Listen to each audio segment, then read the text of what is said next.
Okay, I'll call to order the regular council meeting for Tuesday, April 11th, and in honor of the Lewa Tula, the Village of Pemberton acknowledges that we are meeting within the unceded territory of the Lewa Nation. Look for a motion to go on camera, please.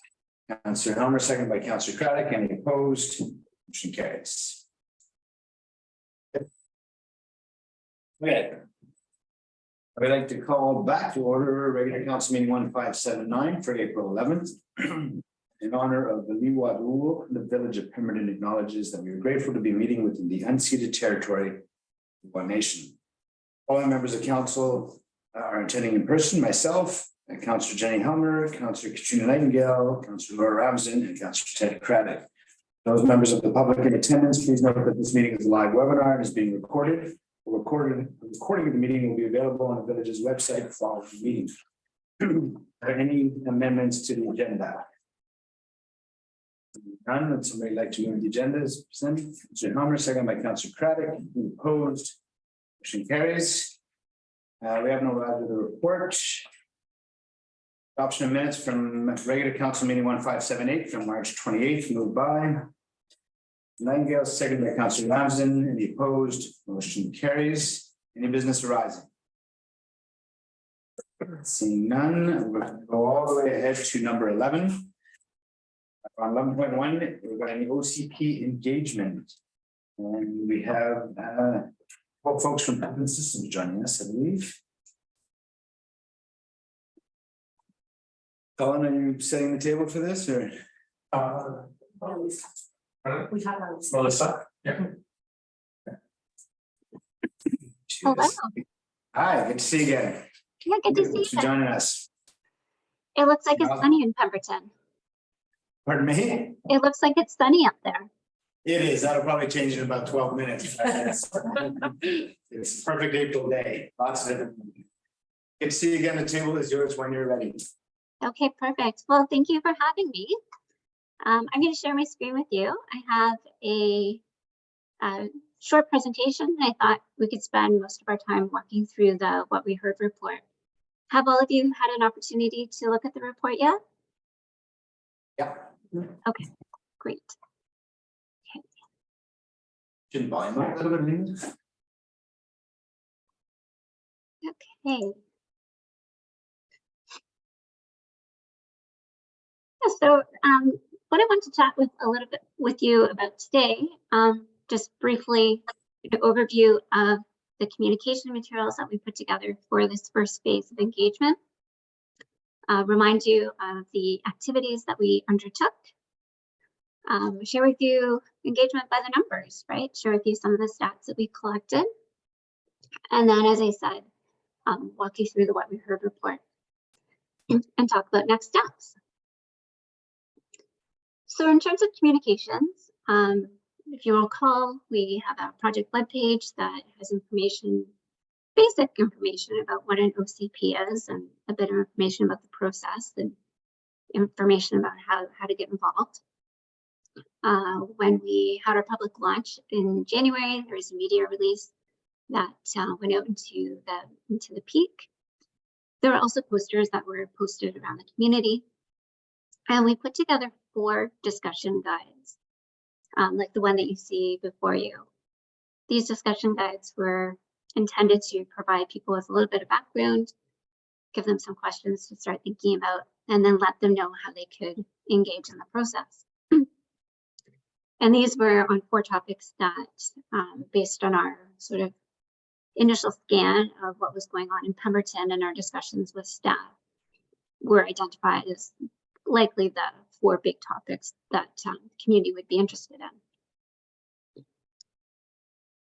In terms of engagement, we really had 2 sort of streams for this first phase. One were the kitchen table discussion packages. And so some of you may have actually participated in them. And the general idea is that this was a comfortable way, a low pressure way for people to get involved in the process, have some people over for some food, some drinks, and then work through a self-guided discussion package. The package really at its core had 2 activities, the first being a now how wow exercise where we wanted to hear what residents thought of Pemberton today, the now, what their vision for Pemberton was in the future, and the wow, and then how do we get there, right? How do we get from now to wow? And then the second exercise was a community mapping exercise. And there were two maps that were provided. One was focused more on the core of the community, and then one that was zoomed out larger. And the idea here again was for folks to identify areas or features that they want to see preserved in the community, features that they would like to see enhanced through policy improvements, and features that simply they would like to see removed. We also hosted on March 6th the community open house. This was, I'd say it was really well attended. Definitely surpassed our expectations for a community of this size. In total, we had 166 residents turn out for the open house. Many of you are there. The open house was designed to allow people who only had 5 minutes to drop in to be able to provide some feedback to everyone that could devote the full 2 hours to the session to participate. So what you see on the screen is an example of one of the display panels that was up, interactive panel asking folks to, with sticky dots, indicate their preferences. And so we had a collection of those distributed around the room. In terms of numbers, so we were talking number of visits to the webpage, number of social media views. And so we had just over 800 visits to the webpage in the first phase, over 14,000 views on social media. So definitely a very popular platform that we're going to want to make more use of in phase 2. Through the kitchen table discussion packages, a total of 142 residents participated in that exercise. And we, as I mentioned, had 166 people attend the community open house. In addition to that, we did receive 6 written submissions from community residents. And as Colin will speak to later this evening, a total of 360 youth were engaged. And of course, not to forget our OCP committee members. We did meet with them and do a bit of engagement with them at the end of last year, and their feedback was incorporated into the What We Heard report as well. So the report itself really tries to give you an overview of what we heard from everyone. I do want to stress that we did read every submission, every comment that was provided. As you probably saw as you're going through the report, it's a bit too much to record every single person's feedback on every question. So what you see is generally if 5 or more people provided similar comment or same comment, then it was reported in the report. But we do want to acknowledge that every piece of feedback was read. These reports are really intended to be public documents, and it goes towards that commitment that we like to see, where we come full circle with engagement. We go out, we ask the community how they feel about particular issues, and then we reciprocate by telling them what we heard and in publishing these. So we do like to see them posted on your community, on the project webpage, and available for the public. So just before we actually get into the report, what we're going to do with all the feedback that we've collected to date, we're going to combine it with information that we have for our initial scans of your various background reports and studies. We're going to use that to draft a vision statement for the plan, as well as guiding principles, goals, and objectives. Now, there's probably going to be several iterations of these over the lifetime of the OCP review. But we do want to put something back out to the community this summer as part of phase 2, right? This is kind of what we heard. Did we get it right? Is this your vision for the community? We have a meeting with the advisory committee next week. So that presentation will be similar. We will give them an overview of the What We Heard report. And then we really want to leverage their experience and their passion for the community. So what we'll be doing is we will be engaging them in a series of research projects. We've done this in other municipalities where we choose a series of kind of hot topics, and these will be things that we pulled out from the What We Heard report and send the committee off to do a bit of research on their own in a very structured way. So we'll be giving them, I guess, homework assignments, if you will, next week. Phase 2 will begin in June, and so that extends throughout the summer and fall. And that's when we'll actually start drafting policies for the plan. So what we'll do over the summer months is we will be designing a pop-up booth that will travel from community event to community event. And it will be not only reporting back on what we heard through this first phase, getting input on the draft vision and guiding principles, but we'll also start digging into issues like, build form a bit more, density, talking about some of our development opportunities and constraints with the community. And come back in the fall for another open house, which I believe Colin has already booked. So we have a date for that already. So with that, I'm gonna just stop this presentation, give you a second if you have any questions about that.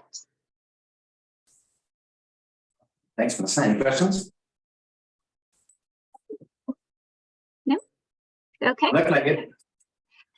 Well, with that then, what I'll do is I'll pull up the What We Heard report, and maybe you can give me a sense before I start of how detailed you want to get in here. I can give you sort of a high level overview, or we can look at each component individually.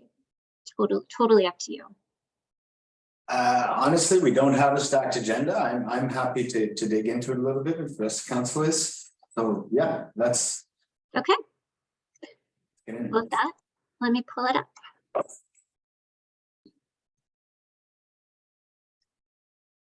Zoom in a little bit. So if you can see here, this little poem, we actually received a couple of poems that were written by chatbots. This one was kind of, I don't know, the cutest for lack of words. So we thought it was kind of fun just to put it on the inside cover. But there were a number of pretty funny little poems that were written about the community. So at the beginning of the report, of course, it's just an introduction, an overview of how we engaged in the different opportunities that were provided. And then, of course, the summary engagement by the members. So how the report is structured is we broke out what we heard through the kitchen table discussion packages, separate from what we heard at the open house. The kitchen table discussion packages opened up with 2 icebreaker questions. And the first question was, what is your favorite thing about Pemberton today? And maybe I'll just zoom in a little bit here so it's easier to see. But you can see that like an overwhelming number of responses, and we received 235 comments on this question. 71 of them related to sense of community. And that was a theme that we heard repeatedly throughout the kitchen table packages at the community open house, that residents are really interested in preserving that sense of community. What we didn't quite get though was, what is that community? What is it in their mind that defines what sense of community is in Pemberton? So we'll want to explore that a little bit more over the summer. In terms of other favorite things, top 3, sense of community, access to the outdoors, nature, and mountains. The second icebreaker question that we asked, what is the biggest challenge facing the village of Pemberton over the next 25 years? And again, we received 215 comments on this question. And I think, to no surprise of anyone, most of the comments were related to managing growth and preserving uniqueness. But also high on that list was infrastructure, right? So there were a lot of comments about, as we grow, do we have the capacity in our existing system to accommodate that growth? What is it going to cost? A lot of comments about climate change, right? And recent severe storm events that we've had. Transportation, of course, was listed as a challenge, as well as affordable housing and just general housing in general.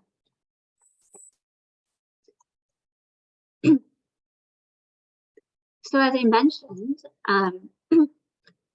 one of the exercises that we had was the Now, How, Wow exercise. And here, when we looked at the collected feedback, we were able to sort of split them out into like strengths and challenges. And so in terms of strengths, a lot of people identified access to recreation, access to nature, something that's really unique about Pemberton. That small kind of rural feeling. There were a lot of comments about connectedness, so people feeling very connected to their neighbors, connected to their community, and really concerned about preserving that. Other strengths included farming, local food systems, Pemberton as a friendly place, full of young and active people, safe, growing. Local businesses were seen as a strength, as well as good food.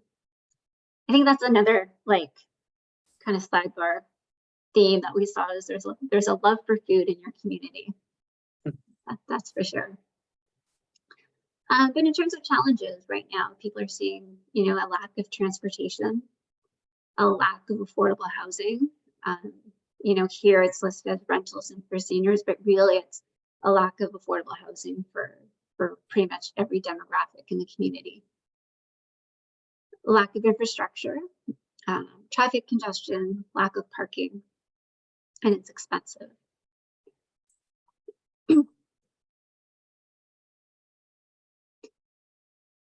So, wow, what do people want to see?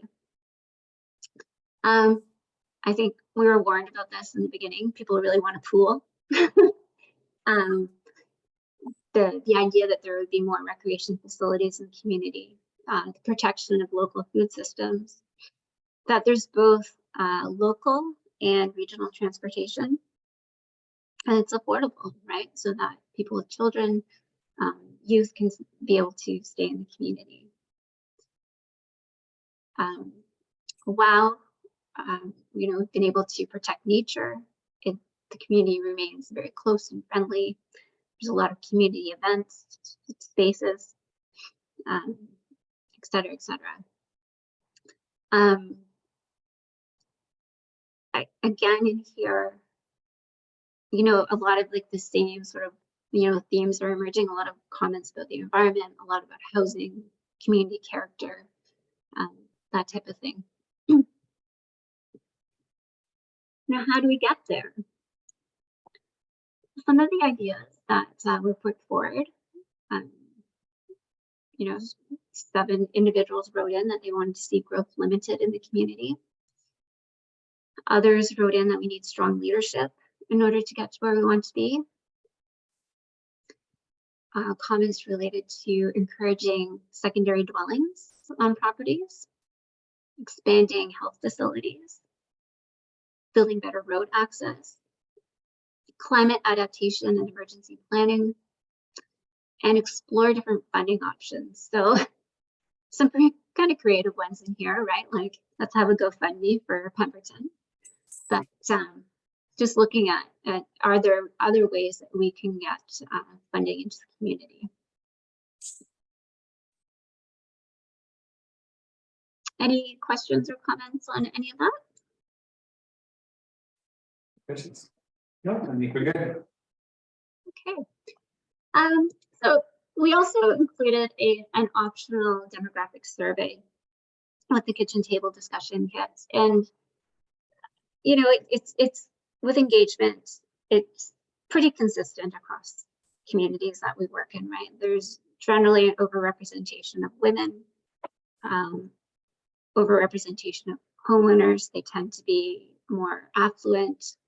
They tend to be people in their mid 40s to like mid 60s, and that was pretty consistent with what we found in terms of those who completed the kitchen table discussion packages. The majority are homeowners.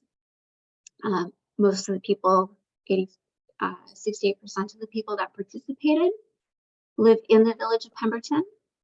But we did get, you know, almost like a third of people live in the surrounding regional district.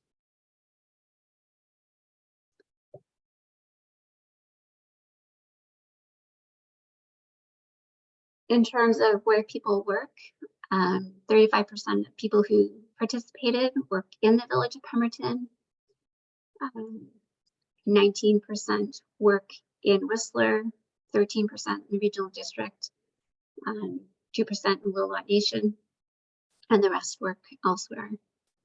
So for us, I mean, this feedback is important because we know that we need to look for some more creative ways to get other demographics involved, right? Like we need to be hearing from families with younger children.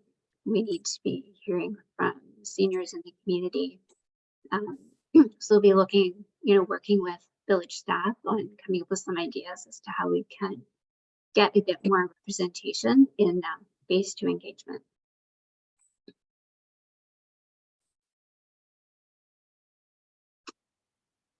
So in terms of the community open house, so if you recall, in addition to the display boards, which we can talk about in a minute, we also spent some time having some smaller group roundtable discussions on 4 topics.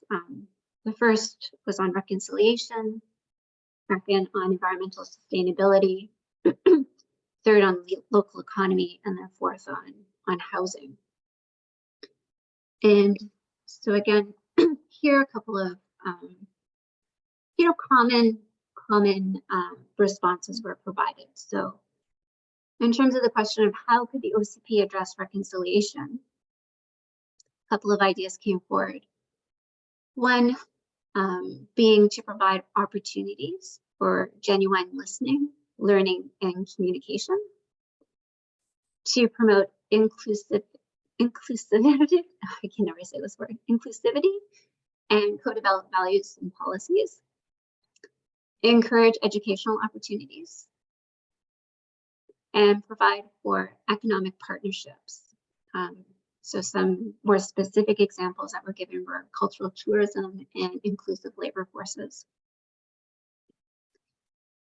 A couple of other recommendations that were put forward was to implement the United Nations Declaration on the Rights of Indigenous Peoples, allocating staff resources, and hosting joint events.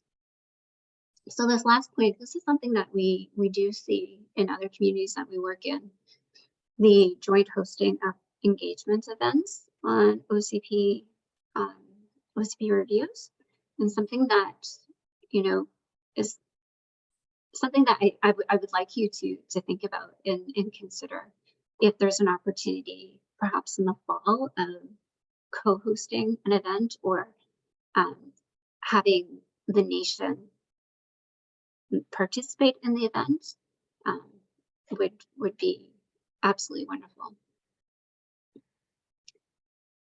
I think just maybe this as a side note, I can't stress enough how important it is to have Lillooet Nation involved in this planning process as early as possible. What our experience working in communities is that a lot of nations have their own process for reviewing OCPs. And that process can sometimes take quite a bit of time. And that timeline doesn't necessarily always align with your municipal timeline. And all too often what happens is that nations are engaged towards the end of the process, and which can contribute to a significant delay in terms of when you adopt your plan. So I always try to emphasize the importance of that community building engagement with the nation and try to encourage that it happens early on. And heading into phase 2, this would be the perfect time, because this is when we're going to start really digging into some of those like meaty issues. And would really like to have some conversations with the nation on those. A second topic that we discussed was how could the OCP address environmental sustainability and community resilience? By far, the sort of most popular theme of comments was to prioritize emergency response planning. So with respect to flooding, hazards, fire risks. So you'll see in the OCP as we start to develop it that this is definitely a section of OCPs that have become more fulsome as a general trend across the province. And you will see a very well-developed suite of policies to address these issues here. Other comments promote education awareness building on environmental issues, support effective waste management and recycling options.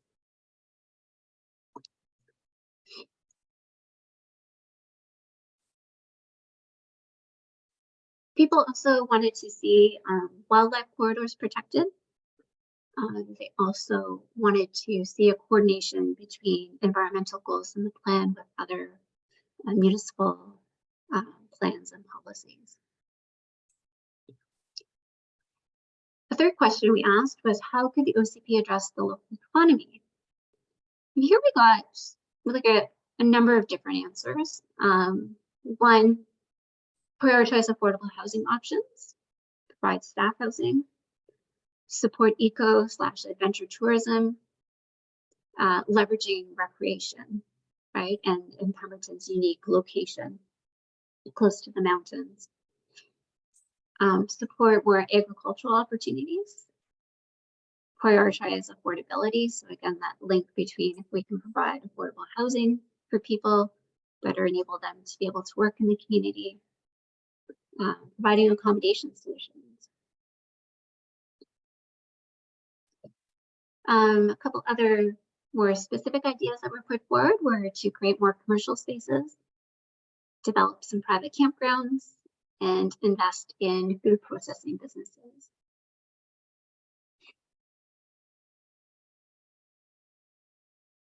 And I'm not sure if you saw, but at the session, we had one of our graphic designers was sitting in at the local economy table. And so she graphically recorded the input that was provided at the table. So this is something we're experimenting with in our office, and we thank you for letting us use the OCP as a bit of a guinea pig to test out this new way of communicating ideas with people. In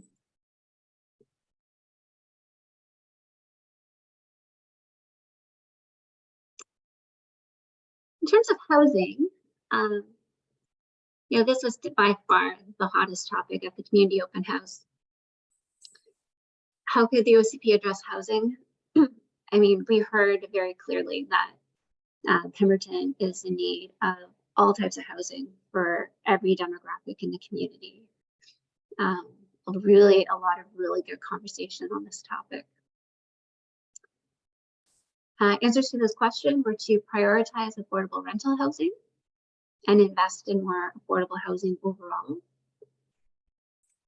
Support first-time home buyers, provide for staff housing options, and support housing options for everyone. Some of the more specific comments and we heard a lot of this, was to create a housing authority, similar to what is in Whistler. This is one particular point where I think going out into the second phase of engagement, we need to do a bit of informing of the community as to why a housing authority is not the answer in Pemberton. I don't get the sense that the community fully understands what the housing authority in Whistler does, or how it was formed, or what their mandate is. So we want to be do a bit of public education on that piece.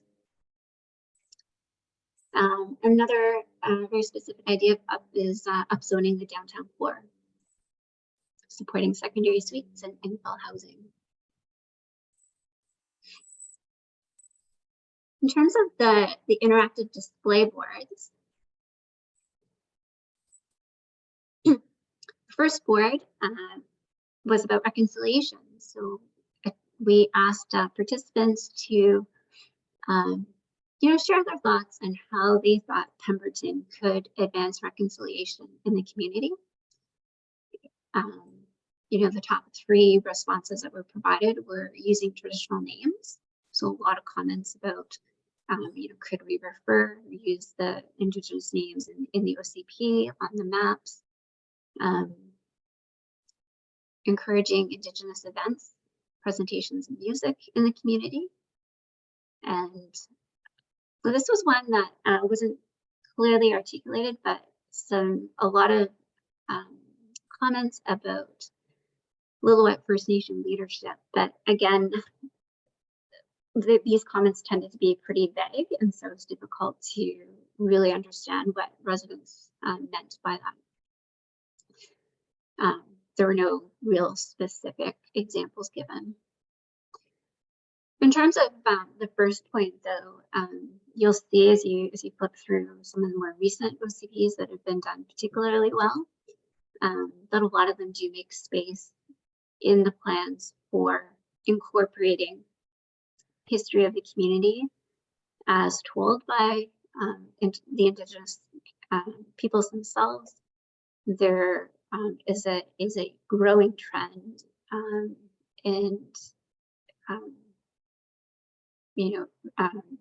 towards incorporating Indigenous art in plans as well, and of course using Indigenous terminology and geographic references in plans and mapping.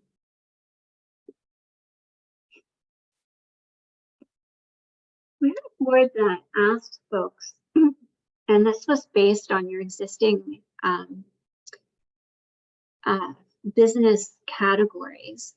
When you look on the Pemberton Chamber of Commerce webpage, they break out the various businesses in the community by what you see on the screen here. And so we asked people which businesses and industries they would like to see in Pemberton. The most popular response was medical, dental health, followed by green technology and arts, culture, and heritage. So I have to admit, the third one is unique to Pemberton. It's not something that we typically see in the top 3, but I think that again that speaks to the character of your community.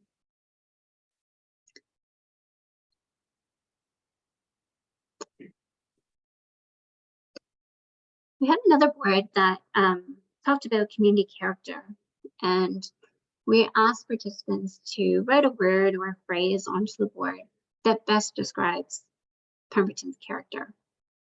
And the top 3 responses to that question were 1 being sense of community, active, and natural beauty.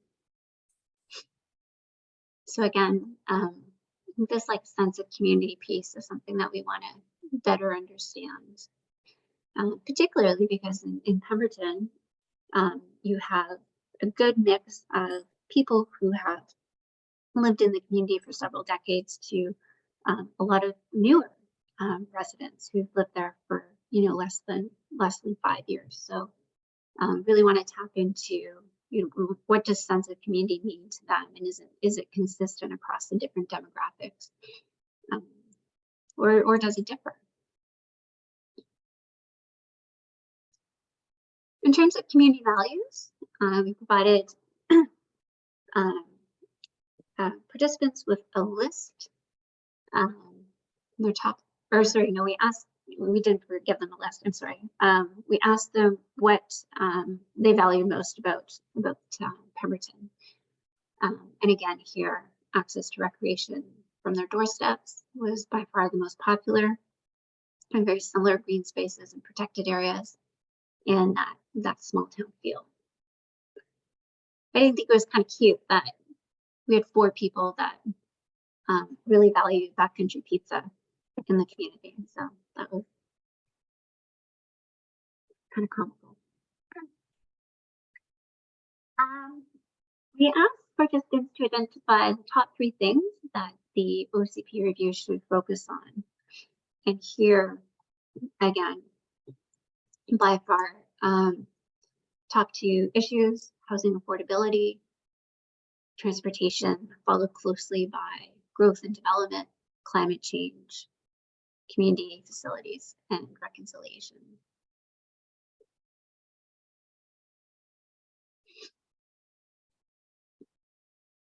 We want to get a feel for what types of built form residents would be amenable to, and this was important for us because it kind of sets up like that phase 2 engagement, where we really start talking about, built form, density, growth areas. Where do we want to see growth? Where don't we want to see growth? How much growth do we want to see in particular pockets in the community? And so we provided a series of photographs of different housing typologies and asked people to indicate which ones they would like to see in Pemberton. And by far the most popular housing typology were semi-detached houses or townhouses. A lot of people, and we heard this at the housing roundtable discussion as well, want to see secondary suites, carriage houses throughout the community.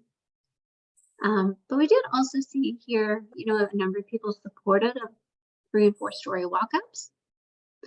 And, I draw your attention to, and we put this out there kind of as maybe a more extreme level of density, but 6-story walk-ups. And there was support for those as well.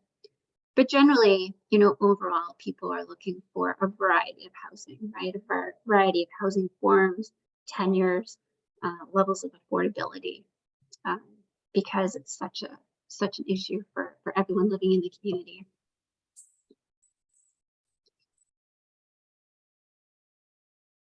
A couple of quick questions that we included to gather some information for the housing needs report that is also underway at the moment.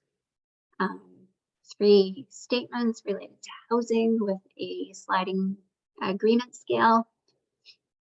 As you can see, there's strong consensus in the community that Pemberton needs more affordable housing, more accessible housing, more rental housing. So again, that overarching strongest theme that we simply need more housing in the community.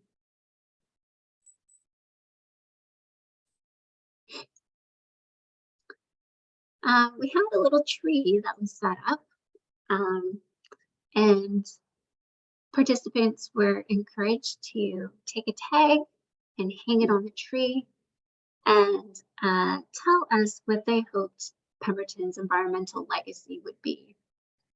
And here, a couple of major themes that emerged.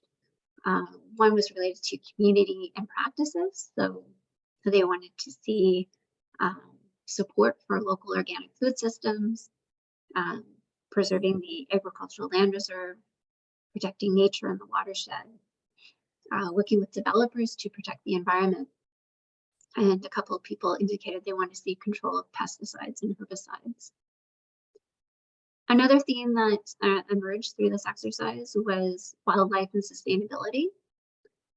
So again, supporting community and Indigenous land stewardship, protecting wildlife, and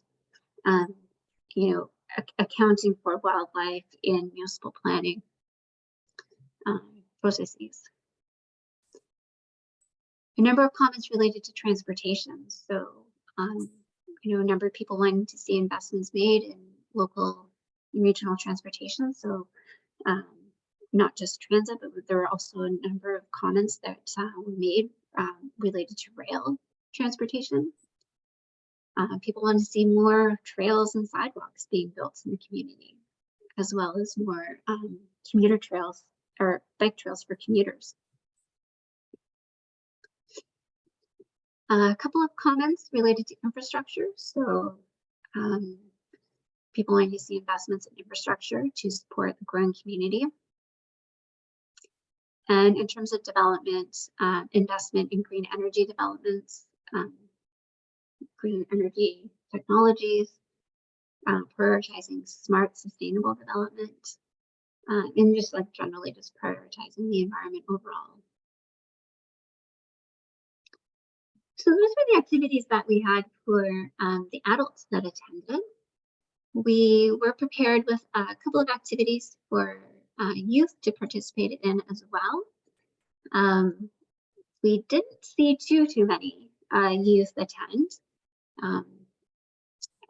but those that did were encouraged to identify with this sticky dot which of the images before you they would like to see in their community.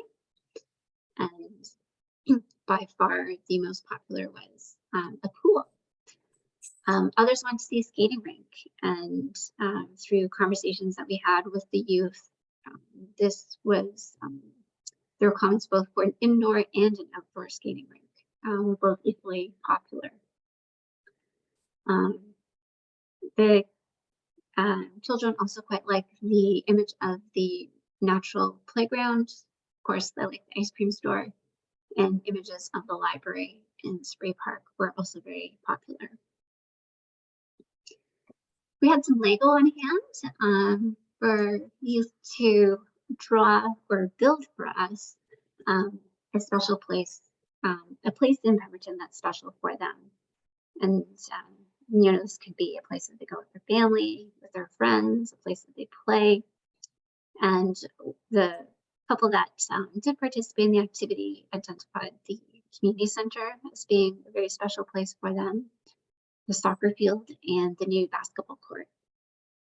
So very recreation focused. In terms of who attended the open house, pretty much the same demographic that completed the kitchen table discussion packages.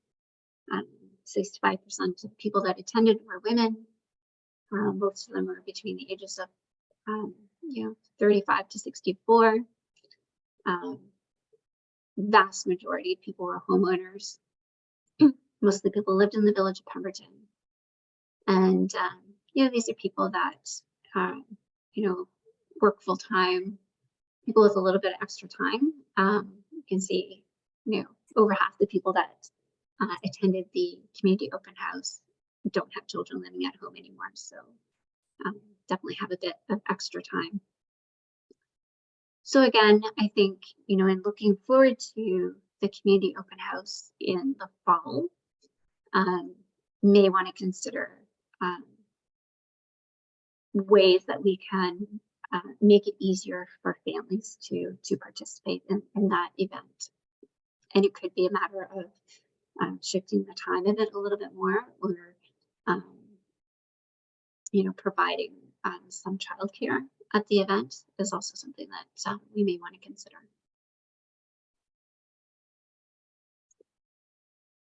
Just at the very end, we just kind of reported on an exercise that we did with the OCP committee back in October. And really it's like when we just started talking about the OCP, we asked them what they like about the current plan, and also asked them what the first thing they would like to change about the plan.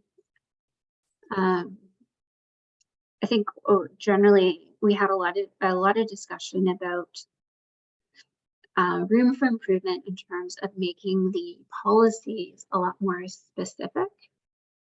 And as we went through an exercise with Colin and Scott, Andrew and I, looking at specific policies and trying to assess to what extent they had been fulfilled, it was a difficult exercise because a lot of the existing policies are not very specific, right? So there's a lot of we're going to explore, you know, this particular thing, and it's like, well, how do you determine whether or not you explored it, or did you explore it sufficiently, or various things like that. So definitely feedback that we agree with, that the new plan will definitely much more specific and measurable.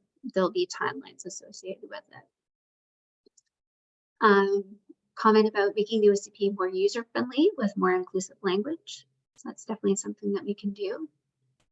And then a series of topics that the committee members felt should be included in this plan. So again, using the most recent data available, talking, you know, some folks want to see a bit of a history of the town provided up front in the plan. And this one here is interesting, just references to different seasons. There is a discussion about Pemberton, a lot of conversations focus around Pemberton in the winter and that connection to Whistler and the ski resort. And so ensuring that there is acknowledgement that there's much to be offered in Pemberton year round. Are there any questions about the reports or comments? Questions? Go ahead.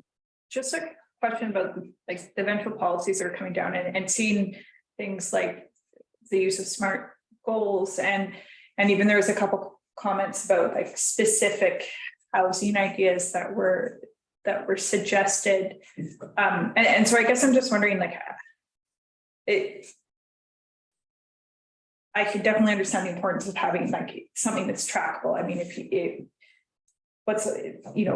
it will allow us to see how we're moving forward. But I guess I'm just wondering is how specific are they going to get? Because if we're talking about something like that might talk about something like the level of inputting or like developing a housing authority. I mean, is that the level of detail we would be seeing from the OCP? Or in this case, you're saying that maybe a housing authority might not be appropriate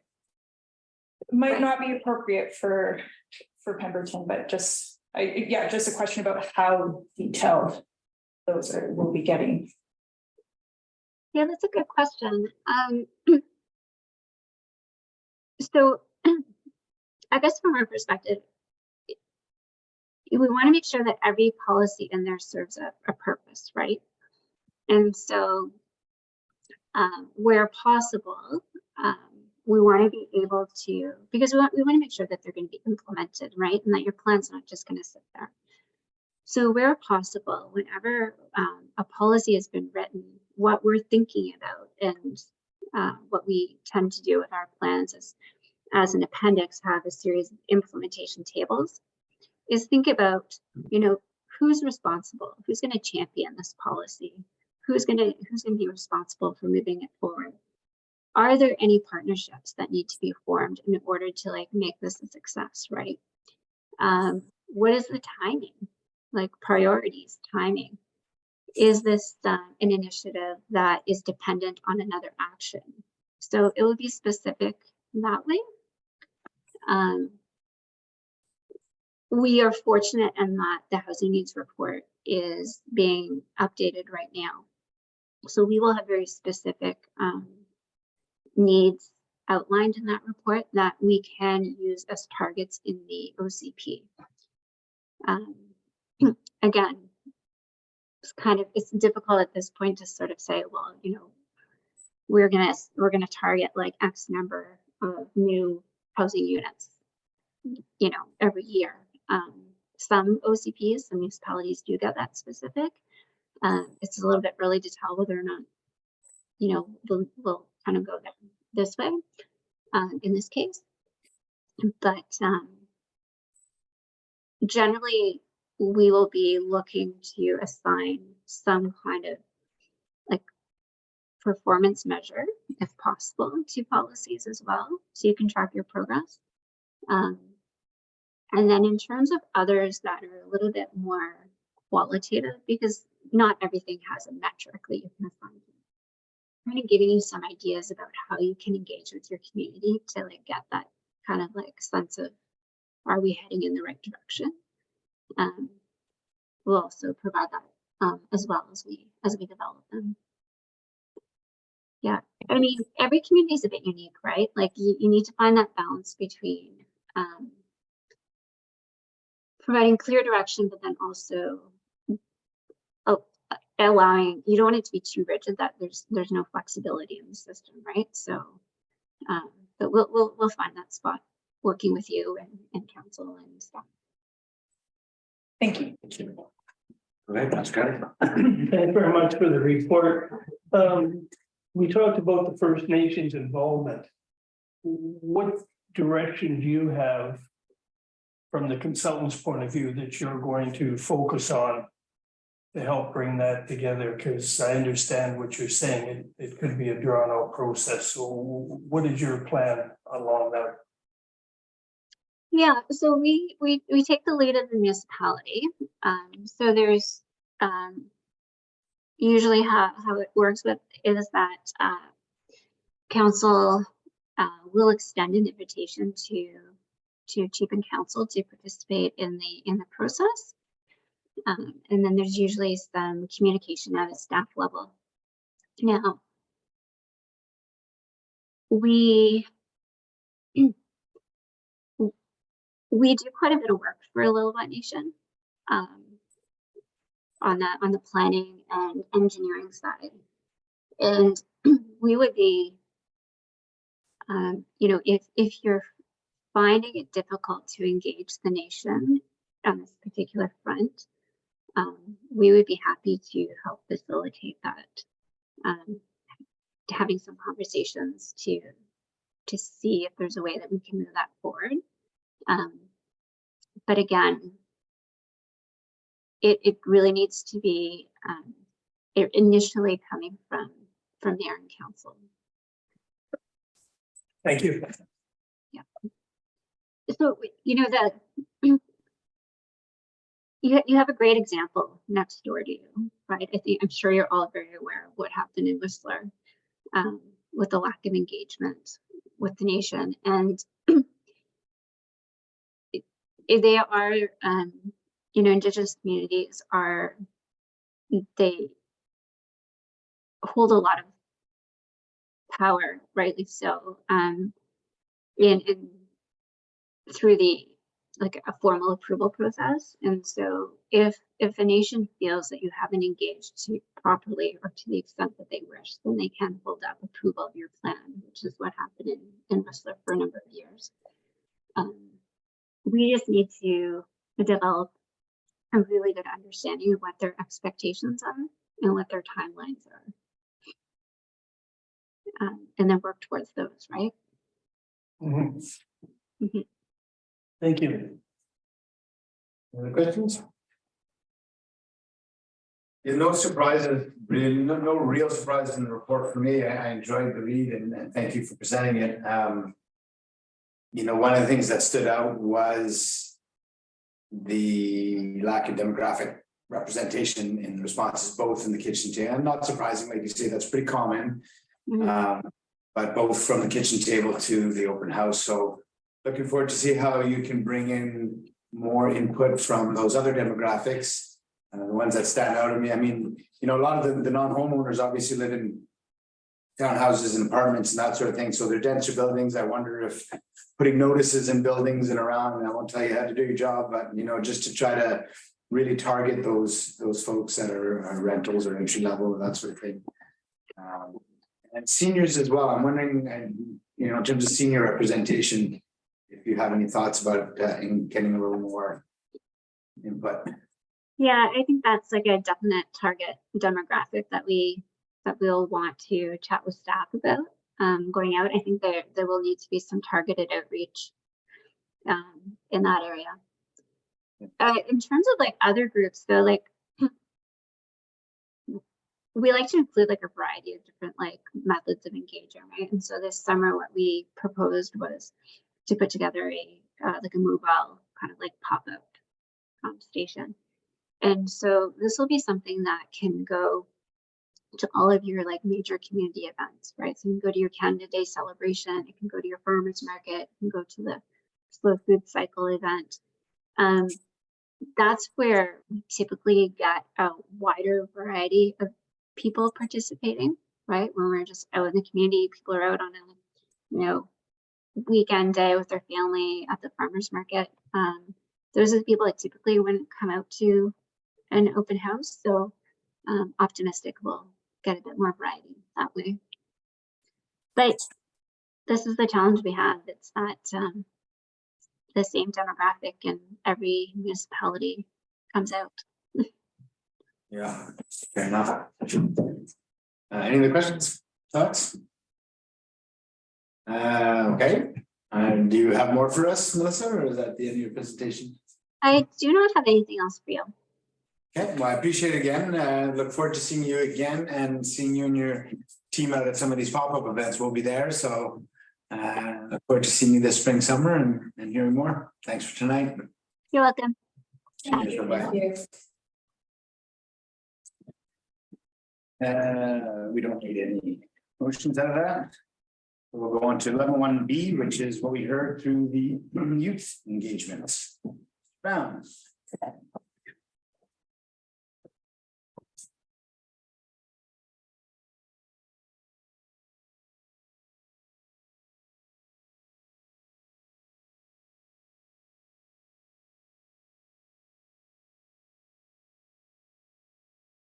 All right, so thank you very much. Yeah, so I get to present you the results from our engagement with our youth. Yeah, so noting the demographics and the other presentation, that this is all full of 17 and under crowd, which is always fun and interesting as well.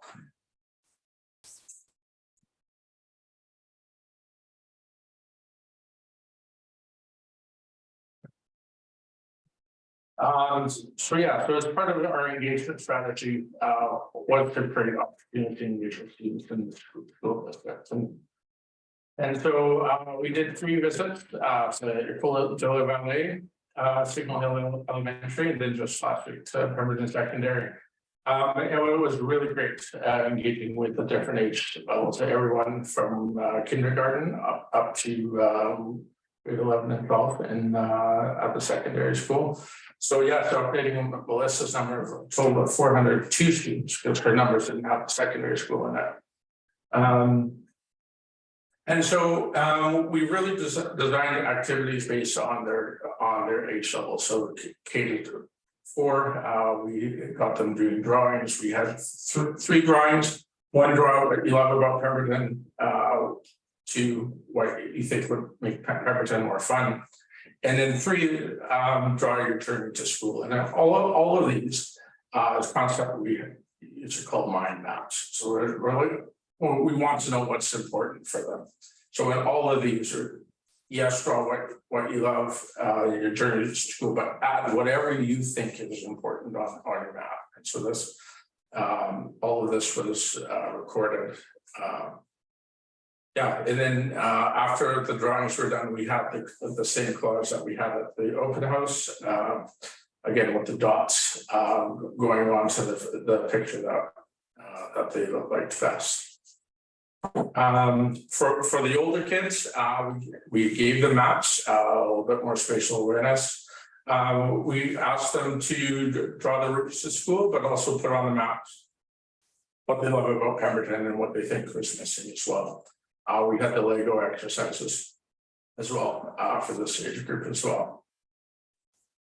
So results, we start with the journey to school. So it was all over the map with how they were getting to and from school. School bus network and private vehicles. It was encouraging to see so many that are walking and biking to school. The images here, so the top one is actually fairly common now, where most who are walking or biking also had a driving option in there as well. They selected all that. I think that speaks to seasonality. There's only so much walking you want to do through the winter. And then the bottom one is just the level of detail that we got into some of the maps, right? The bridges and crosswalks and different things that really show us. What the kids are noticing in our community. And so what does this mean? So I added in a little bit of the concepts of walkability. And what the decisions to walk or bike is it useful, is it safe? And so if you look at the walking radius from the front of the school, most of the main part of Pemberton is within a 10-minute walk. So I think that partially explains the high numbers that are walking and biking to school. But I also wanted to add in the key pieces of the active network. So it's those paths, it's the ways that go and cross our canal instead of driving. And I think it really points to the importance of those connecting trails, so you can cut through. And for myself as a parent, yeah, those top two, it's useful, is it's safe. If it's safe, they're probably not using the roads, they're cutting through, they're not allowing their kids to go on busy roads. So diving into the results of the drawings, we have lots of interesting pictures. Yeah, and so all dimensions, so things that were included in drawings, and even some of the maps were included here. So, and they're arranged by theme. So, I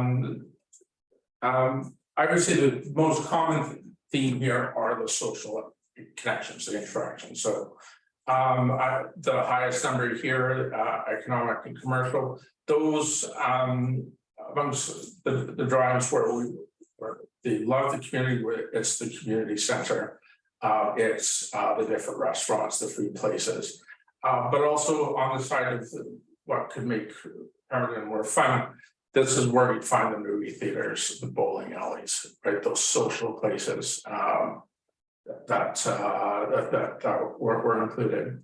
Recreation is a big one as well, and so again, a lot of drawings of mountain bike trails and the skate park, different things like that.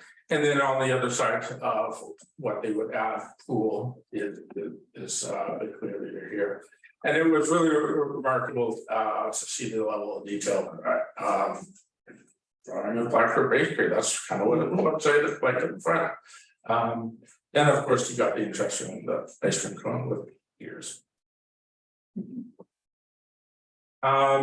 So yeah, so you move to the collage again, you've got pool way out in the front as the most popular image on the collage.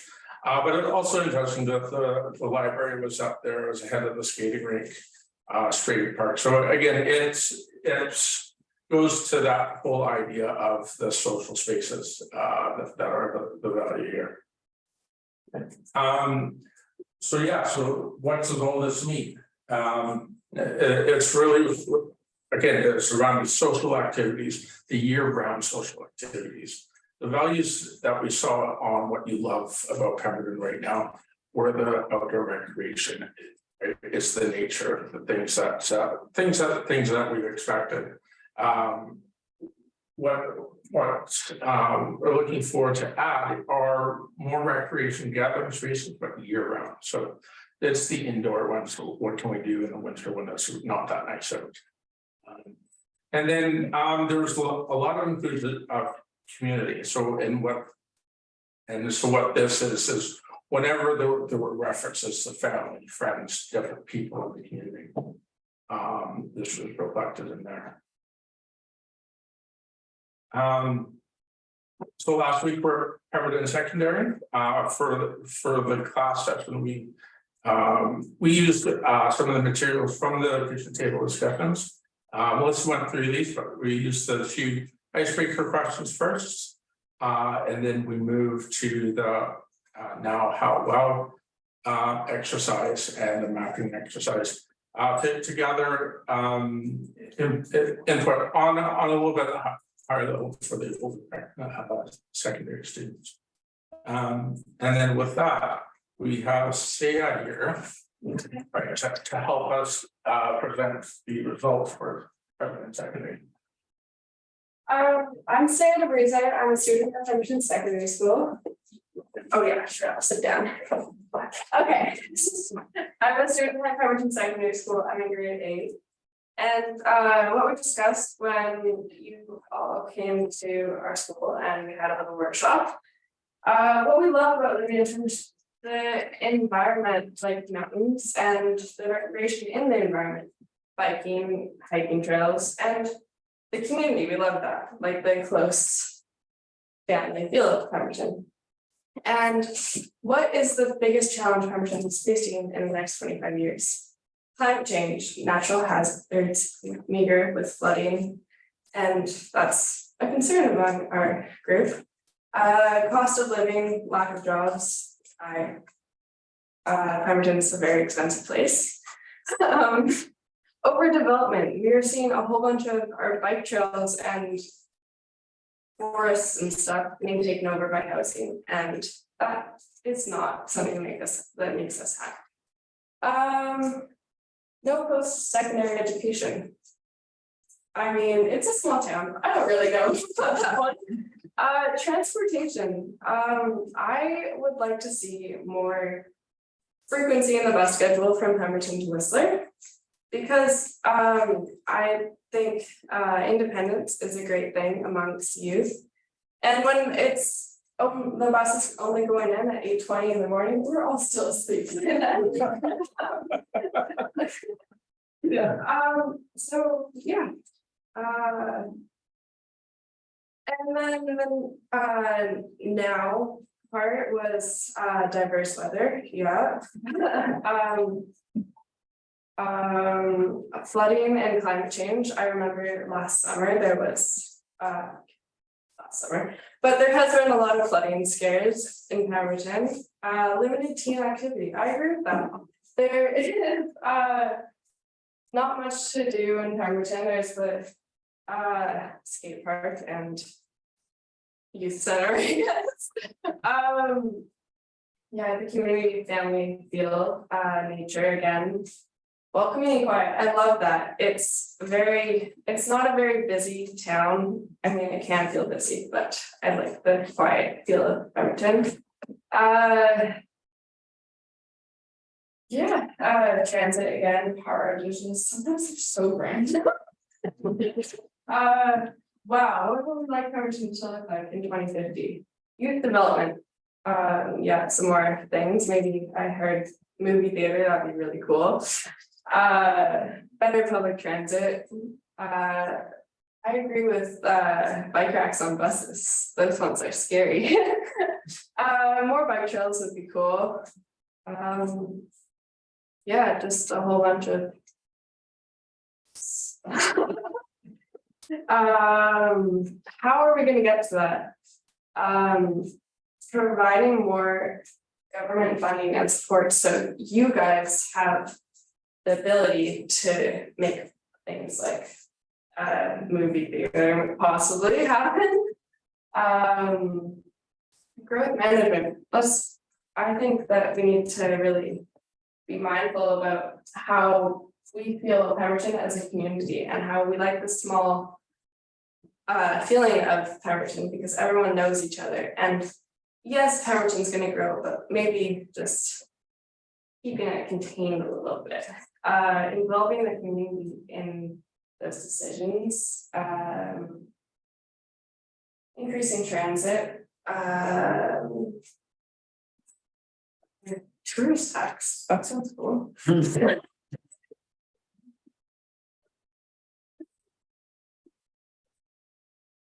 On Mile Lake, to preserve that, the Mackenzie area forests, rivers. Yeah, with the nature is really important to Pemberton, and the wildlife here really depends on the Mackenzie area, the forests and the rivers. And enhancing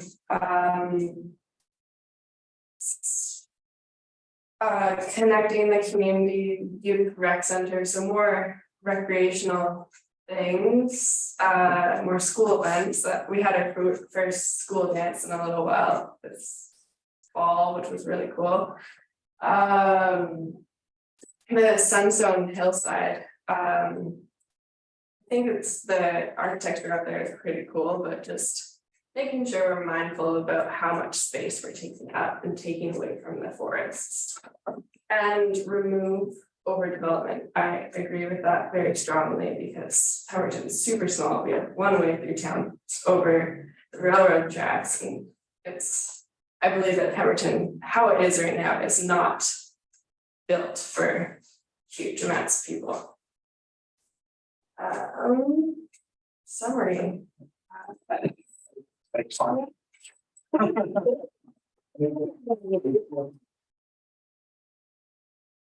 It's not easy to represent everyone else's thoughts. Yeah, and so just to wrap it all up, it was really great to have the different perspectives. Like I don't even know how we got an 80s made bowling alley, but yeah, and a lot of the things, right, the choices, transportation, as I was mentioning, whether it's frequency, whether it's connecting bike trails, is that social activities, developing more gathering places in town, and then the pace of development. And so, right, so what does this mean? All of this forms these base layers, the vision, the principles for combined with the rest of the engagement results to start moving on this plan. The last, I know we're recording, so yeah, big thank you to the staff, the teachers at all the schools for allowing us to come in and to take over whole afternoons in some cases. And yeah, it was really excellent. It seems that everyone really enjoyed themselves, and we're happy to be here. Good job. And yeah, good job to you and Scott and the rest of the staff over there. That was all of them. The high school most recently was really good, and it was really neat to watch how most of the kids went from slightly disinterested to quickly engaged and involved. Like every table got into the conversations pretty quickly. Didn't get too much awkward silence. Yeah. No, there was a little understandable head scratch in the beginning. What are we doing here? And then it fairly quickly went into really good conversation. I hope you guys thought the same way. And again, I think you did a really good job summarizing all that. Thank you. Thanks for coming. Any questions to wrap up?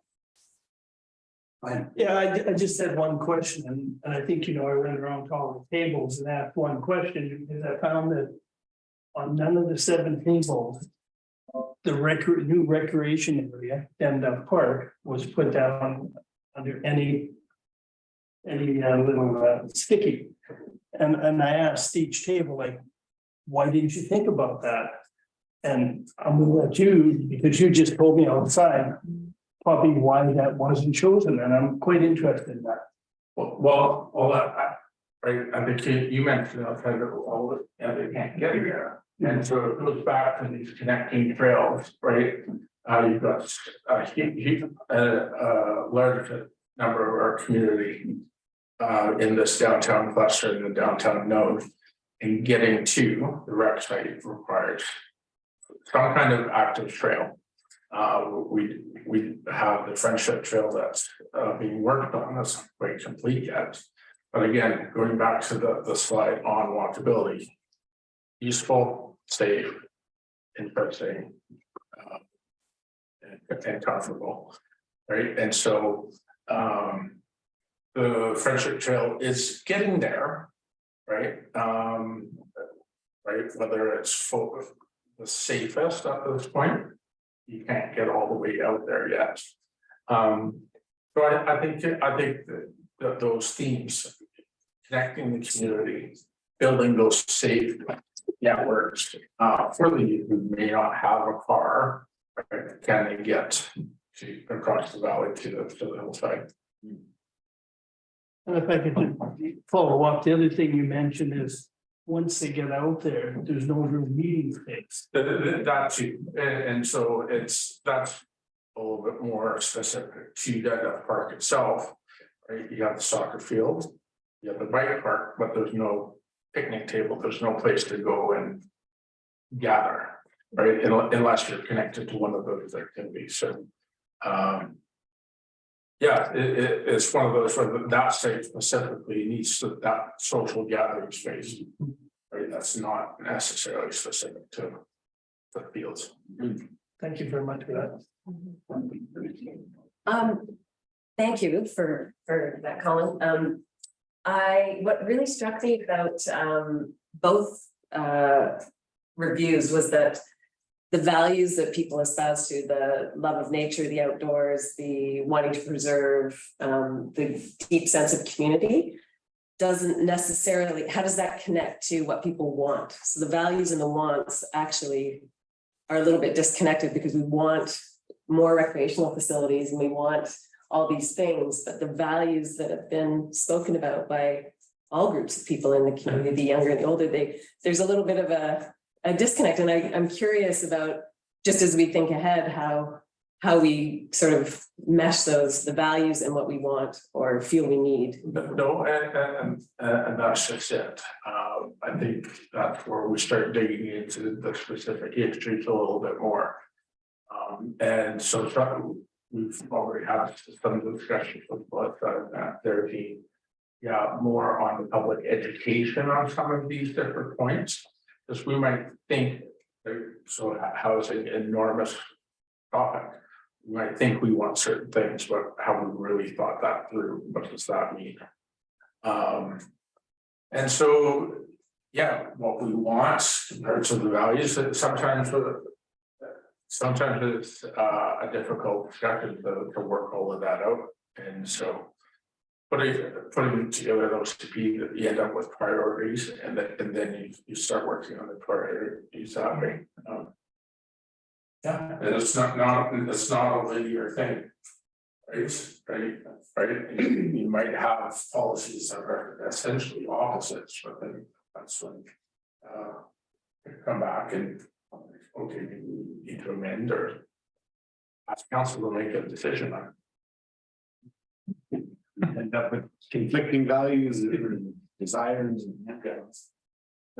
Even just carrying on that a little bit, just mapping out the values to the policies that we have in existence, you know, using, say, your example there around the hillside and the trees and preserving some sense of nature there.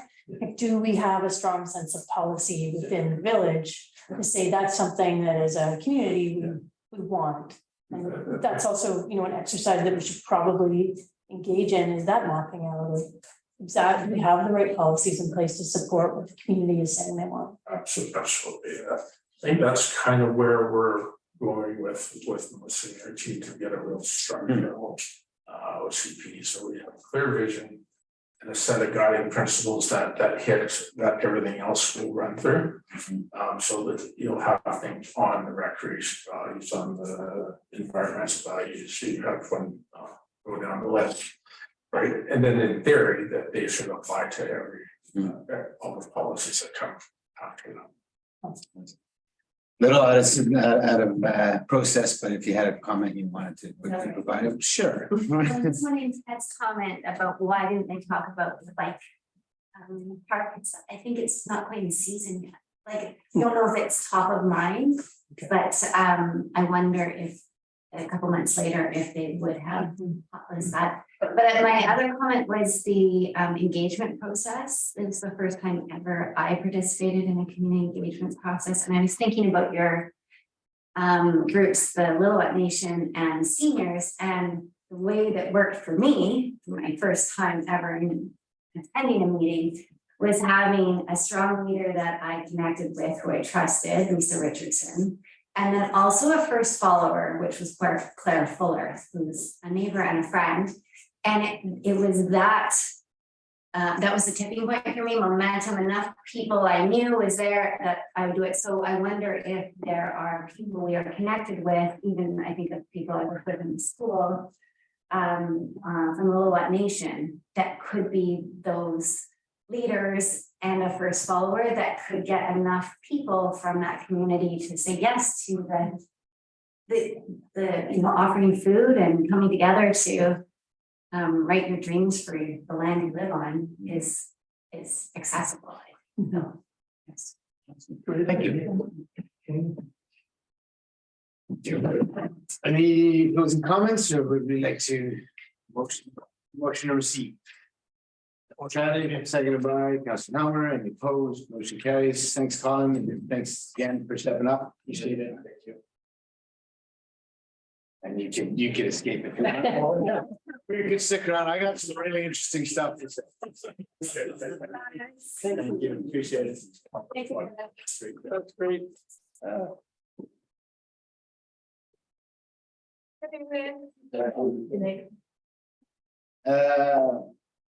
Super well spoken for being eight. 12.1, Office of the CEO overall report. Yeah, Tracy. thank you. Just a couple of quick things through the chair.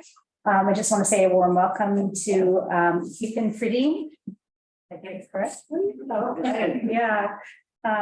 This is Ethan's first day here at the village, and he is our new deputy corporate officer. So, a much needed important gap here in the organization, so we're happy to have him on board. Well, no pressure though. No. Part of the conversation. Okay. Thank you.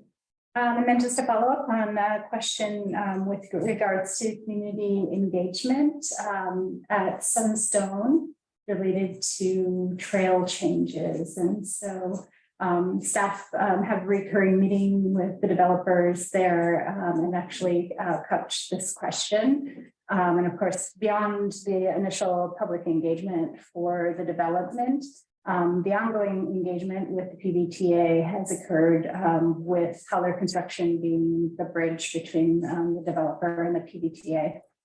Did I miss anything on that, Shana, from the conversations? Or Awesome. Questions? Receive. Scott saying Councilor Helmer, any opposed? Motion carries. 13, we have no bylaws. 14, mayor's report, really just a couple quick items. Another engagement piece. I want to thank Andrea Blakey, our executive director for the community forest. Her and Clay and our foresters did an amazing job, I thought, presenting information on the community forest to the public. Also well-attended session and some really good questions. And you can see that there's a lot of people hungry for information on it. And it was new to folks, the fact that we actually have a website. So if you're ever in a conversation with anyone, please keep pointing out the fact that we have a website that talks about our harvesting plan, talks about all that stuff. So yeah, let's keep spreading that around. But I thought it was a really good open house. Well-attended. And then the last piece, and I won't go much into it because we're going to do a bit of a housing committee of the whole in a couple of weeks, but attended the housing summit with a couple of you and just really briefly thought it was really, really valuable.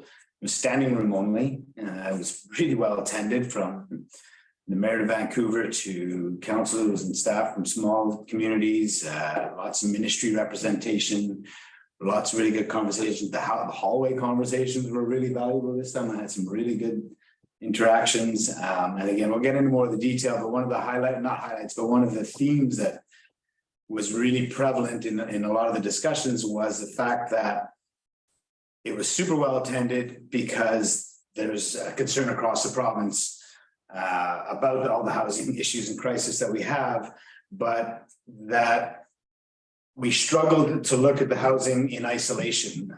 We talked about the announcement, and again, we'll get more into this. We talked about the announcement made by the provincial government. We talked about different housing initiatives, but we found it a little bit challenging to speak about housing in such isolation. Transit was the #1 connecting issue to housing, but it also extended to infrastructure, to livability, and more. But you know, I think, and again, I don't know if this will come out more after we have a bigger group conversation. I feel like municipalities need to make clear to the province, you know, the irony was pointed out that, okay, housing, and yet the recent government budget that was put out has 0 increases for local transit or regional transit, 0 increases. So, you know, there seems to be a big disconnect. And not unlike other community or us, like other communities struggle with the whole parking versus density and housing. And it was really fascinating to hear some of the comments. The mayor of Victoria, I'll be referencing a couple of her comments, and the mayor of Burnaby, watching them come from very different perspective. But as the mayor of Victoria said, she said the council of Victoria is no longer building housing for cars. They're building housing for people. Transportation has to be worked out elsewhere. And so just really, really interesting to see how it's all tied together. But I think as we talk some more about it, I'd like to see if there's interest to send a message to the provincial government that you know, transit especially has to be funded if affordable housing is going to work. To go hand in hand. But anyway, all in all, I thought a really good summit, and I look forward to our conversation in committee of the whole to see how everybody's thinking. Actually, I'll just leave it at that. For mayor's report, I need council reports. Yeah, I'd like you, Mayor Richmond, I attended this Coombe Community Forest meeting just recently held, and more information will be coming out of that shortly. We talked about the new people from both communities getting together in upcoming meetings, so I think that'll be on the agenda after the next formal meeting. Also attended the trail cleanup day a week ago Saturday. I went basically for the pancakes and the bacon, but did get my hands dirty a little bit. And, it was nice to see a big turnout. And it's the first time I've seen a bunch of other setups down there. They actually had rodeo people there showing people how to lasso a steer. Now, the steer wasn't alive, so we're okay, but otherwise it was a great day and turned out to be a really good turnout. Nice to see again. Had a lot of interest in this community for trails and biking and stuff. So that's all I've got today. Thank you. What else? Thank you. I attended Arts Council Roundtable with a variety of people from the community, from the library to the museum to Lions, Rotary, dance, recreation, wellness on that. And so it was really, really interesting, the conversation that was had. And in all the meetings or committees or meetings that I went to this past week, the same theme kept coming up, which was we love this community and we love the community feel, but we're disconnected. And we're feeling disconnected and we don't know how to connect. And the trails morning was brought up, and it's like, wow, like 200 people, 150 people came out. Now, how did they make that happen? Right. And so for arts and culture, they put all this information out there on social media. They try their best. And the same with Stewardship Pemberton. They put all this information out there, but they just can't. How do they mobilize in the same way? And so it generated a really interesting conversation. And what everybody came down to was that it feels like the community needs a little bit of a reset because of COVID, just a reset to get to know each other. And that means more opportunities to gather, which is exactly what's sort of being said in the some of the data gathered by the OCP, which is more opportunities to gather and reacquaint and get all diverse members of the population together. So it was quite interesting. Also, they really, really feel strongly about revisiting the arts and culture master plan at this juncture. And that's a dream. Yeah, and then the Stewardship Pemberton, they did a sort of climate plan roundtable discussion as well. about how the community, they can mobilize people in the community as well to focus not just on greenhouse gas emissions, but other aspects of climate action. And it was great because Eliza Taylor from Lillooet, she's the climate justice coordinator for Lillooet, was there. And she, again, sort of it speaks to the some of the commentary from the OCP was that signage from her perspective was a huge, would go a long way to taking a first step towards reconciliation. Signage that represents and explains and honors the Lillooet Nation. So it's neat how all these dots are kind of connecting through the OCP process by meeting people within the community. And I just want to say thanks for the opportunity to go to the housing summit. It was really engaging. And my big takeaway from it was, again, to echo what Mike's saying, is the interconnectedness of housing. You cannot look at it in isolation. It's so attached to so many other issues. So yeah, but it was a great opportunity. Thank you. Awesome. Thank you. What else? Go ahead. So I did attend the Community Forest Open House, and I just wanted to say thank you to everybody who did that. That was very informative, and as somebody who doesn't know that much about it, it was great. We learned a lot, and I also had the opportunity to attend the Housing Summit. And so first of all, thank you for that opportunity. I was able to attend both days, which unfortunately meant that I couldn't come to the OCP, but I think the attendance at the second day was highly beneficial. And I know we'll get into it further, but I just kind of want to what I heard is there was a lot of good material that came out of there. There's a lot of communities that are facing the exact same problems we are. And there's some really interesting solutions that are starting to come out that are they'll have some potential applications to us. Like it's not just the city of Vancouver that's come up with these. You're starting to see smaller communities that have similar resource challenges. I was heartened by the general message that seems to be coming from the provincial government and you guys can correct me if I'm wrong, but the feeling I got out of the messaging that was coming was that they're very much they view housing as a need. It's about addressing a need for shelter for individuals before it is about commodification and it being financialized. That was the word, but which I think is highly, my opinion, is something that's very good. It does sound like they have a ton of work that they are going to be doing on this front. So I do think, it's timely that we are going to be having this conversation, that we are having the OCP review, the housing needs assessment. And I think it just bears in mind though that there's a lot, it seems like there could be a lot of momentum from the provincial government coming forward, and that might be something to be mindful of. Again, it comes with this idea that it is interconnected. We need regional transit. There was the session on the second day that dealt with smaller communities, northern communities, and regional transit was brought up. And there was an MLA in attendance, and my understanding is he heard that message several times, loud and clear. So that was heartening to hear. So, yeah. All right. Correspondence for action. First one is from Rebecca Beaton from the Interact Club for support for a hoopathon fundraiser. Maybe she'll just give us a quick update on where our community enhancement fund is at. Sure. The community enhancement fund sits at $2,500 for the rest of the year. Because we did allocate, council did allocate funding out at the last meeting as well. It also accommodates the Pemberton Secondary School bursary, which is $3,000. So, and council also reserved $1,000 to be put aside to the food bank and the Christmas hamper program at the last meeting as well. So that money has been reserved until that time of year. So we're left with $2,500 in the pot.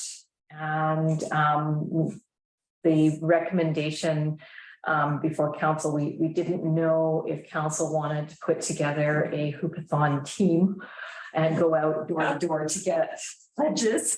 Or whether there was more of a desire to perhaps just make a contribution in support of the work that the Interact group was doing. So I would, council may want to consider a contribution of just a nice little lump sum, which I'm sure they would appreciate. Or you could put together a team and pledge. Move that to Councilor Hammer, Councilor Nightingale.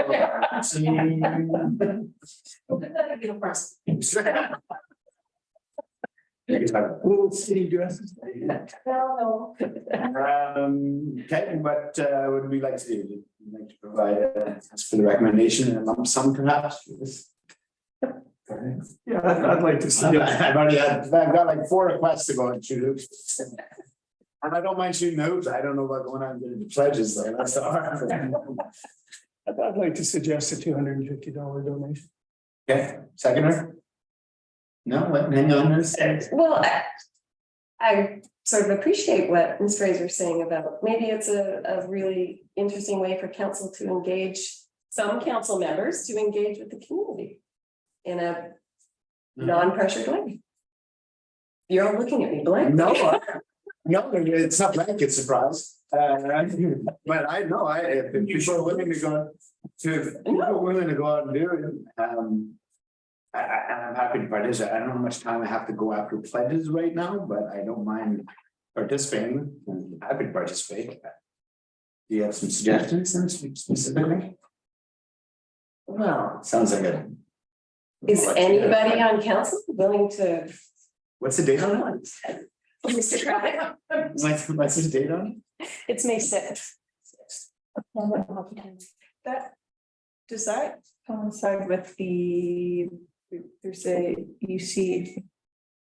Yeah. Oh, that's the LNLGA. LMLGA. Yeah, it's the Very simple. No, let's just, no, LNLGA, what dates is that? Is no, it? we're back for the nice. Oh, try. we're back. No.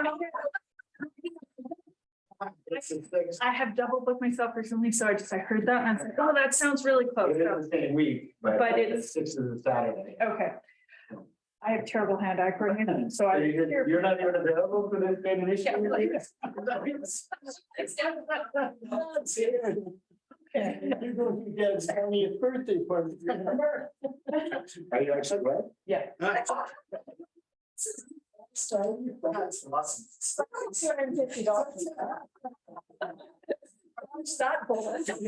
gonna have the seconder for Councilor Felix motion. Mr. Allen. Any discussion? The opposed, motion carries. The next one up is a similar request from the Devils or the Red Devils alumni.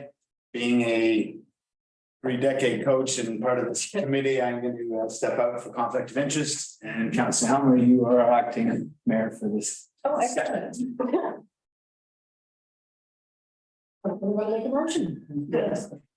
No, I just thought, so is the Alumni Association, is that for all of the post-secondary sports? Like, is that their?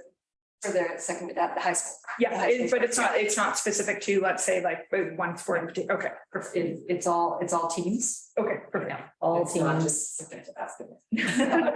No. Okay, and council has supported the Alumni Association in the past to the tune of $250. We haven't obviously had a request for a few years because there's been no real team sports, and the Alumni Association was kind of stymied in their ability to hold their events due to gathering orders. So this is the big kickoff, and I think they've almost sold out, and there's lots of people planning to go. So it's going to be a humdinger. I just wonder if Councilor Nightingale has a plan for on April 15th. I'll be at the party. Give your tickets. Oh, you do? So we have, council has contributed 250 in the past. Go ahead. Do you want to make a I motion? want to make a motion to support that. Second, please. Excellent.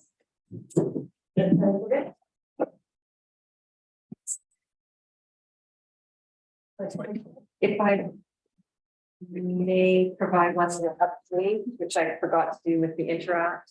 Council did ask us to reach out to Rotary at the last meeting to just ask if they would come and make a presentation about what they do and what they're going to do and the projects they've supported. I did reach out to them and they are going to come.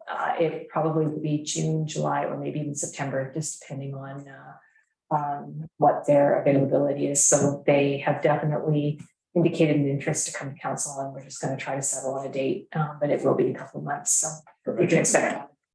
Thanks for reaching out. Okay, no correspondence for information. I think that's a first. Yeah. Decision on late business, no late business, notice of motion.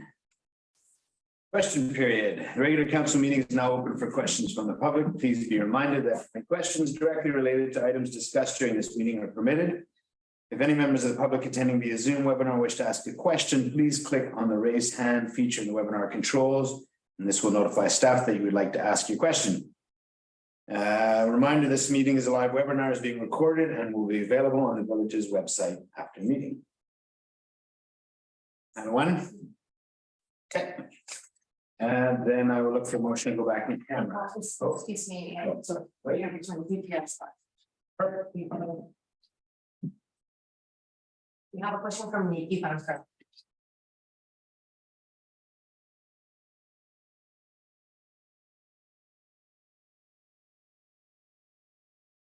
She pop up or? Yeah, she should be. It's on my screen. There we go. Hi, good evening. This is Nikki Van Kirk. I'm at 1347 Elmwood Drive. I have a question regarding the OCP process. So I heard, as you guys did, lots of feedback from the community on some big themes like retaining the community feel, access to outdoors, sustainable services, capabilities to handle the growth. However, in the last few weeks, we've seen on the Peak, there's been articles about the benchlands talking about this is the biggest development in Pemberton's history. And there's a sub-area plan being developed that's outside of this OCP review process. In fact, it hasn't been mentioned in any of the OCP review documents or sessions that I've been. And I wondered how council feels about, on the one hand, going through this very comprehensive process for the community to get their feedback.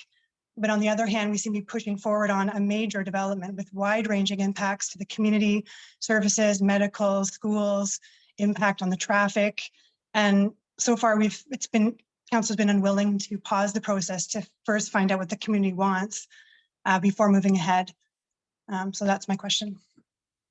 Thank you. Mr. Brown, can you maybe elaborate on how the sub-area plan will be connected to the OCP discussions? Yeah, so through the mayor, it is a bit of a tricky process to have a OCP review underway while you also have development projects also in process. Benchlands is the biggest one of those. It's not the only one where we have active applications. Yeah, so all the benchlands was subject to planning process in the past as well. There was concept practices updating that. So really, at this point, they're running parallel, but they are separate processes. And so I know there's an engagement for the benchlands sub-area plan coming, but it is separate from the CP process. Which is much larger and it's going to take a fair bit of time. So whether we pause active applications until we're done that, that's a tricky question for sure. And does the sub-area plan consider, again, like you said, timelines are different. I hear what you're saying. Is the sub-area plan informed by the themes that are emerging from the OCP? Is it it's not so much that the sub-area plan is informed because we still have the raw results from the OCP process. The sub-area plan takes what's existing in the current OCP, builds off of that and must be consistent. In some cases, the sub-area plan has given us a chance to draft on policies that may then get transferred over to the new OCP. And so, yeah, there's some things that way where, the very fun, actually give us a chance to draft the policy. Ultimately, once the OCP is done, every other fund needs to be consistent with that, and so, there is that mechanism as well. But as I said, the process is parallel, but separate as well. And just to answer from not for the rest of council, but from my own point of view, I totally hear the concern. This is a pretty important development. I think there are a lot of examples where sub-area plans are formed in parallel to OCP reviews. I think probably one of the closest examples, the biggest examples of that locally was the waterfront sub-area plan that was done in conjunction with their OCP review in Squamish. It's a tricky situation because, as we've talked about, the OCP process is 2 years, might be even more when we consider some of the referrals and consultation we've committed to. This development has been in process for a number of years, from the Crown grant application from the developers in the nation to the province, right through to the point we're at today. So it's very tricky in my mind to stop that altogether for 2.5 years in anticipation of the completion of the OCP review. I don't know that that's the best way to go personally. I feel like with all the information we're gleaning from the OCP review and some of the themes that we've heard from the community, they will be considered within the sub-area plan, be it development, traffic, growth, infrastructure, these big themes, transportation. I feel confident that we have the ability to capture those big themes as part of this sub-area plan as we move forward. So that's where I'm sitting on it, but I don't want to. That's coming from my own perspective, and I'm happy to hear from anyone else. Go ahead, Ms. Allen. Mayor, is there an opportunity to map out where the differences are between the sub-area plan and the potential future OCP? Because I think that's probably at the meat of the issue is having two parallel processes, one that's really asking different questions and adhering to a different framework than the other, but one will be guiding our future for everybody. I think it's a really valid place to just sort of pause and stop and say, where are the discrepancies, and can we map those out so we're having the right conversation about them? Yeah, through the bear. No, I think it's a valid point to keep an eye on both processes. If one starts going in a different direction than the other, I think it's too soon to say that for sure. The OCP process, we're still at a very broad, very early stage there. And the sub-area plan is going to be much more detailed on the specific areas, a lot more detailed studies and background work. It's done that as well. So those broader OCP level policies and then the sub-area fund policies, yeah, it is something to keep an eye on. At this point, I think it's early to say whether one is this or not. Anything else? Yeah. Go ahead. Through the mayor, I was just going to say, thank you for the question, because I think that it's through some of the conversations that is something that we're aware of. But to echo Mayor Richmond, I do think, based on the information we're getting, it's a live process, and we are live, or at least I feel again. So not speaking for the group, speaking for myself.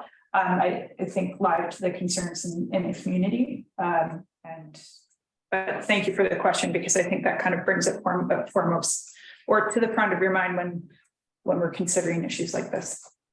Yeah, because I think that the sub-area plan is based, if it's based on the old OCP, that was over 10 years ago, and the community has radically changed. Different people have left, people have come. And also, I guess I would think about the optics of here we are trying to get feedback from people, And then we're gonna turn around and give them a completely detailed sub-area plan that no one's, that they were thinking, oh, you wanted to know the wow, now and how, and here you are planning, 500 unit development up the hill across the tracks. I just feel like the optics there are not great. It's gonna be confusing for Thank you. people. But, yeah. Anyways, thank you for answering my question. Thank you. Anyone else, Lena? Okay, if there's no more questions, I'll look for a motion to go back in camera, please. Ms. Scotty, seconded by Councilor Ramsden, any opposed, the motion carries. Have a good night.